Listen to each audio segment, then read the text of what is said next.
In this short video, I will give you step-by-step instructions to give you the knowledge, a tools list, and torque specs to get the job done. If this video is helpful and saves you time, please subscribe and leave a comment below. Thanks for watching. In this video, I'll be showing you how to change the battery in a key fob.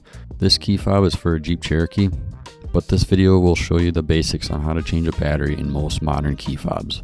So to get started, flip the key fob over. If yours has the key inside it, find the little button, push the button over, and then your key will come out.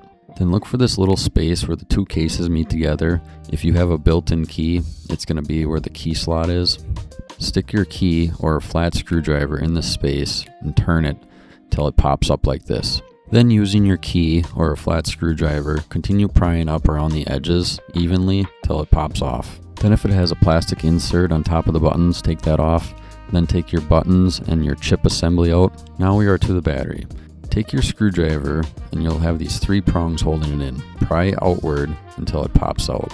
Now most of the time the batteries are these 2032s, but make sure you verify what battery you have in it. A lot of times the key fob will list the battery somewhere on the outer case. Then install the battery the way it came out. Assemble it the same way it came apart. In reverse order, put the button pad back in, put the insert back in, then put the case back on, line it up, push it back together, then push your key back in. Thanks for watching the video. Please like and subscribe to get more short and to the point how-to videos like this that saves you time so you can get more done.